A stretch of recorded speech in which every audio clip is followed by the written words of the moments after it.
No Brasil, você sabe que você é o concurso, cara. Muita gente não tem o conhecimento que você tem, muita gente não sabe que você tem esse conhecimento. Sabia? Eu já cheguei até assim, eu já encarei tantos objetivos, assim, os objetivos sempre.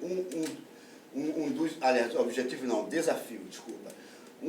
Já encarei vários desafios assim, como músico autodidata. Principalmente estúdio de gravação, porque você tem que ter uma percepção muito forte quando você não lê. E também, uma das coisas importantes é colocar aqui, que nenhum, aqui já gravei com todos os grandes produtores musicais, arranjadores, que trabalhou com a música popular brasileira, que eu gravei, desde o Nico Olivetti e todos eles, né? Você não vê, não tem, nenhum deles tem o hábito de escrever para percussão. Não tem como escrever para percussão. Não tem. Chega na hora, vai rolar o feeling. O cara, quando chega lá, o percurso, por isso que ele quando grava, ele já grava, quando chama a percussão, geralmente já está lá, a base gravada, o tema já está pronto, baixo, bateria, guitarra, já está ali. Então, o percurso, quando é chamado, ele já vai ter, ele tem que ter assimilação rápida, quando ele não entendeu, porque ele tem que saber as mudanças, a introdução vai ter isso aqui, nessa parte aqui vira, porque a música está andando, o compasso está andando. Então o cara tem que saber que ali vai ter uma virada que vai mudar. Mas na verdade, hoje em dia eu sei que parte A, parte B, introdução, solo, isso tudo são mapas, que a partitura serve para isso.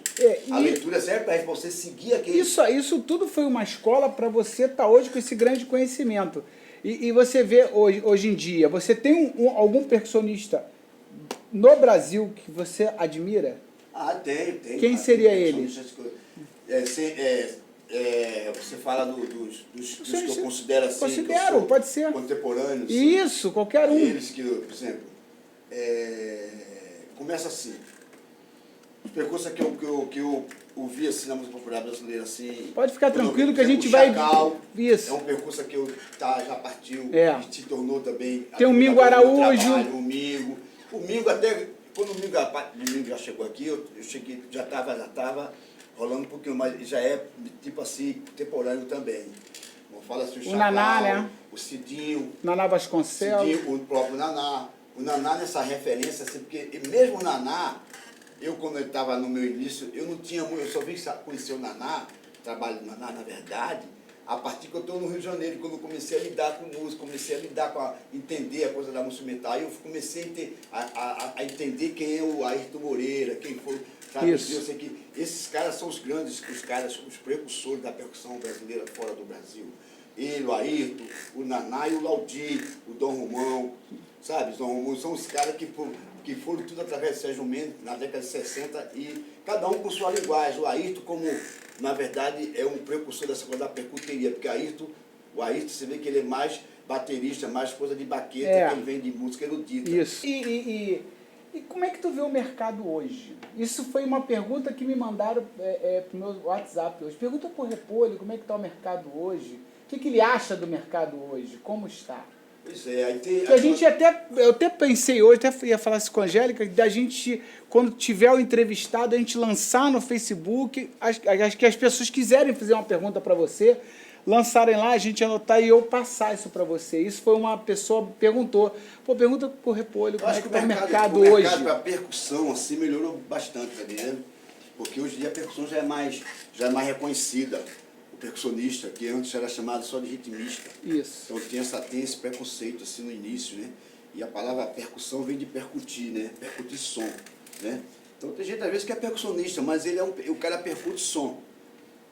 E hoje... Tem gente que percute som, mas não é um músico de chegar assim, o cara tocar, sabe, acompanhar, de pegar, entrar num trabalho assim, num jazz, num pop, ele se enquadrar ali, colocar, saber lidar com aquilo, como ele vai se enquadrar ali naquela linguagem. Hoje o trabalho do percussionista, hoje você vê o mercado como percussionista, hoje está com mais campo hoje. Mais campo e aí também, no caso, claro, a concorrência fica maior, porque tem muita gente chegando, tem pessoas boas chegando aí, que eu vejo gente nova com bons trabalhos, eu conheço. Isso. Por exemplo, tem percursos que eu admiro, como no caso o próprio Orlandinho mesmo, da Bahia, que é um menino que eu gosto tocando. Tem vários. Hoje em dia tá vindo umas pessoas novas que eu conheço que está chegando e está vindo com trabalho novo. Eu sempre falo que é ter o campo aberto, ter o coração aberto, Hoje ouvir de tudo e não se fechar, eu não só toco isso, só toco aquilo. É por isso que eu digo, eu não sou especialista assim. Ah, eu toco pandeiro, mas não sou especialista em pandeiro. Eu toco uma série de instrumentos de percussão porque porque eu virei um multi-instrumentista do ritmo. Claro. Tá entendendo? Mas a base vem do tambor. A base vem. Mas aí eu desenvolvi vários instrumentos porque o percussionista ele tem que ter uma noção de vários instrumentos. Porque às vezes o cara vai fazer, principalmente quando você vai sobreviver da percussão. Claro. Você não pode ficar tocando só um tipo de instrumento. Porque às vezes tem determinado trabalho que o cara requer outra coisa. Aí o cara vai ter uma gravação e, pô, eu tô querendo gravar um negócio aqui, mas aí, ó, o negócio aqui tem um carrom, papapá, como é que é? Eu tenho que ter, aí eu já tenho que estar ligado, mesmo que eu não seja um especialista no carrom, mas eu vou desenvolvendo o carrom de uma forma, só que eu vou me aprofundando até um ponto que depois aquele instrumento fica ali, eu me aprofundo nele, aí pá! Eu tive essa oportunidade, tocando com o Gil, de conhecer essas culturas de perto e ter o prazer de ganhar de presente do Pablo Milanês um jogo de batá. Então eu comecei a estudar o batá, desenvolver o batá, então eu tive que estudar, pesquisar sobre o batá, sobre a santeria, a função do batá no candomblé cubano, tá entendendo? Uma santeria chamada santeria, sabe, a origem deles. Eu sei que o batá é um instrumento que foi desenvolvido no século V depois de Cristo, para a coroação de Xangô, que se tornou o grande orixá da justiça, porque Xangô foi um grande rei na Nigéria, na Go. O Repolho eu falo assim pra você, sabe tudo. Tu fala assim, eu falei, cara, de onde que esse maluco descobriu isso? Mas foi a pesquisa dos instrumentos que me levou para a história. Porque quando eu comecei a estudar a origem dos instrumentos, eu tive que conhecer a história daquele povo. Hoje eu falo sempre para muita gente assim, gente, quer entender de música, você tem que entender, principalmente da percussão, tem que conhecer os percussionistas mais velhos. Você é um cara das antigas que conhece, e hoje você está aqui gravando esse vídeo, esse programa comigo para a gente saber um pouco mais da sua história e o conteúdo que você tem. Que eu falo sempre, por que eu comecei a fazer esse programa, Repolho? Eu vejo que a molecada está sem referência. Uhum. E você é uma referência, como ontem, né, a gente fez, como já gravamos, Oscar Bolão, referência, Rui Mota, referência, Robertinho Silva, referência. Cara, e Enes que eu vou gravar aqui, referência e mostra. E é bom você estar falando tudo isso, que a molecada tá assim, cara, e a molecada, rapaziada, todo mundo vai falar assim, cara, olha como é que o cara sabe. O que você sabe, o grande conteúdo. Claro que a gente vai editar um pouco, que é muitas coisas, mas é aquela coisa toda. Não, é isso, né? Buscando conhecimento. Buscando conhecimento, com uma até história. Hoje, eu estou lendo, cara. Depois que eu comecei a me tornar, a aprender esse hábito de ler, de buscar, aí, principalmente ligado a minha ancestralidade africana, que é uma coisa que está em mim muito forte, mesmo tendo essa coisa ameríndia, por parte do meu pai, de meu avô ser homem de engenho, de ser caboclo de engenho, que não deixa de ter mistura do índio com o negro. E tudo isso você descobriu na leitura, e tudo isso você descobre que você é um palestrante, você é um cara que, pô, bicho, bota pra fora, fala o que entende. A minha experiência. E as experiências. Assim, coisa de verdade. E outra coisa, e depois que eu faço essa parte da prática minha, sem ser acadêmica, aí sim, aí eu resolvi, tive que buscar o quê? Ler os grandes musicólogos, no caso. Eu fui logo de cara para poder tirar minhas dúvidas, minhas conclusões, que eu tenho nesse livro aí, tem várias conclusões, são conclusões minhas que eu assumo, claro, em relação à origem rítmica de algumas células rítmicas que surgiu no Brasil, que às vezes as pessoas não têm noção de como aquela célula surgiu, por que é que ela se tornou aquele gênero musical, no caso do samba, no caso do baião, né? No caso do chachado, né? No caso das congadas, né? Dos batuques de umbigada, né? Tudo isso tem uma ligação, ela tem para poder se tornar, porque isso não era gênero musicais. E você samba tocou, nunca foi gênero musical, você tocou é um samba de dança. Você tocou tudo isso e criou a sua opinião. Aí eu comecei a ler, aí o que é que eu fui? Aí eu fui para bibliografia. Aí a primeira coisa que eu fui fazer, entrei na Biblioteca Nacional, fui ler Mário de Andrade, que é o primeiro, é o mentor, o primeiro musicólogo, escritor, tudo, grande Mário de Andrade, que descobriu todos os foguetes do Brasil. Ele que fez a pesquisa de Manaus até Rio Grande do Sul, desvendando todos os mistérios do folclore brasileiro, que era uma coisa que ninguém se falava. Então o Mário de Andrade registrou tudo isso. Depois do Mário de Andrade, eu li o Mário de Andrade, aí li Luiz Câmara Cascudo, que são os grandes, que a gente vai aprender na escola sobre folclore, Alceu Mainardi. Aí li Guerra Peixe, que é um pernambucano, o grande Guerra Peixe, que ele fala sobre a cultura pernambucana, sobre o maracatu, musicalmente falando.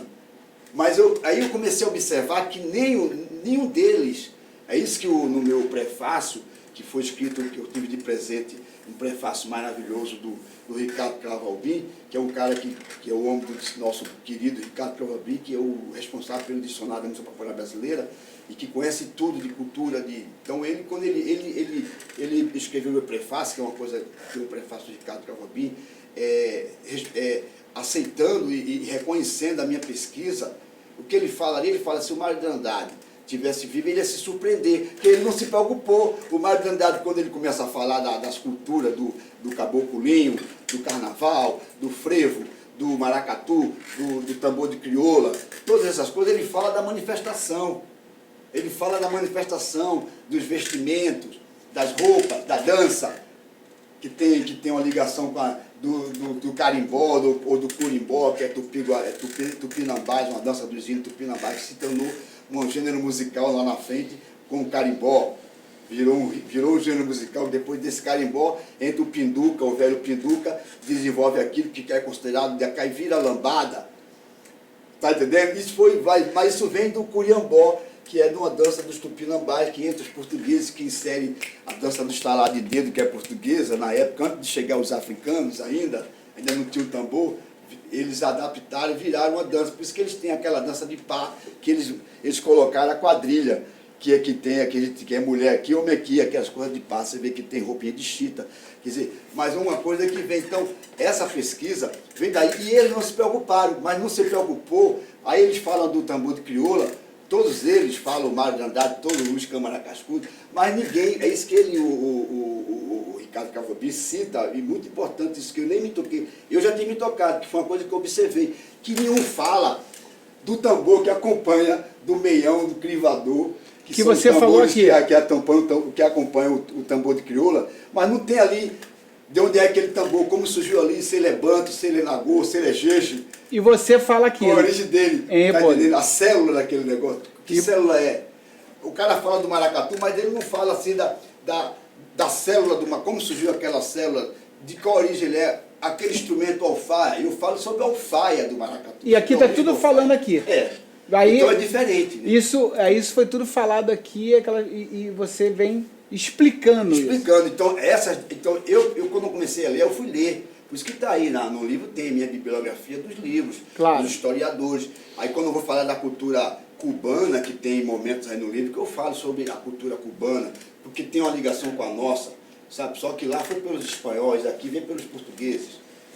A mãe é a mesma, os pais é que são diferentes. Hoje a mãe é a África, agora o pai tem o espanhol e o português que foram lá e bababá, e os caras espalharam para a gente aqui, e o espanhol espalhou para a América, que foi o espanhol, não foi o português. O português só chegou aqui, já encontrou a América do Sul já explorada pelos espanhóis. Então a cultura ibérica, a cultura que eles herdaram dos instrumentos de corda, sabe? Do alaúde português, que virou guitarra portuguesa, que vai diminuindo, ele chega em Cabo Verde, começa a virar o cavaquinho de Cabo Verde, que é um pouquinho maior do que o nosso. Aí quando chega no Brasil, a gente diminui e vira cavaquinho. Então o flamenco é árabe, a palavra flamenco é árabe. A dança de sapateado vem do próprio árabe. Isso tudo foi uma pesquisa que você fez, que trabalhou e colocou, e a gente hoje está mostrando o quanto você sabe. E agora, para a gente fechar, porque cada hora, eu queria ver o Repolho em ação. Pode ser? Aí como é que tu vai falar assim? Como é que é o Robertinho? O que o Robertinho Silva falou? Palma Jorge? Não, eu falei, agora eu quero ver o Robertinho em ação. Aí o Robertinho... Ai, meu Deus do céu. Vamos quebrar tudo aí.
Obrigado!